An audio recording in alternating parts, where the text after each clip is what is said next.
மருத்துவமனைகளில் அனுமதிக்கப்பட்டவர்களில் 30 பேர் பலியாகியுள்ளதாக தகவல் கிடைத்துள்ளது. கரூர் விஜய் பிரச்சாரத்தில் கூட்ட நெரிசல் ஏற்பட்டு மருத்துவமனைகளில் அனுமதிக்கப்பட்டவர்களில் 30 பேர் பலியாகியுள்ளனர். ராஜகுமரன், தற்போது கிடைத்துள்ள தகவல் 30 பேர் பலியாகியுள்ளனர். விவரங்கள். அரசு மருத்துவமனையில் அனுமதிக்கப்பட்டிருக்கக்கூடியவர்களில் 30 பேர் உயிரிழந்திருக்கின்றார்கள் என்ற விவரம் வெளியிடப்பட்டிருக்கின்றது.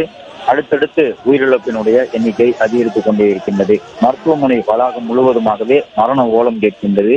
எங்கு பார்த்தாலும் தங்களுடைய உறவினரை இழந்தவர்கள் அழுது குடித்து கண்ணீரோடு காணப்படுகின்றார்கள். அவர்களை ஆறுதல் சொல்வதற்கு கூட ஆட்கள் மருத்துவமனைக்கு உள்ளே அவர்கள் கிடந்து அழுது புரளக்கூடிய காட்சிகளை பார்க்க முடிகின்றது.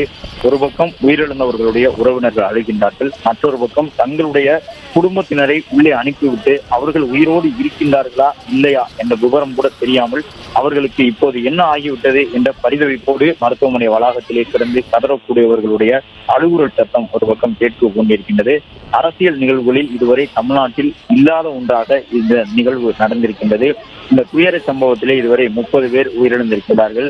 உயிரிழந்தவர்களுடைய எண்ணிக்கை மேலும் உயர்ந்துவிடக் கூடுமோ என்று அஞ்சத்தகுந்த வகையிலே தீவிர சிகிச்சை பிரிவில் அனுமதிக்கப்பட்டு சிகிச்சை கொடுக்கப்பட்டு வரக்கூடியவர்களுடைய எண்ணிக்கையும் தொடர்ந்து அதிகரித்துக் கொண்டிருக்கின்றது.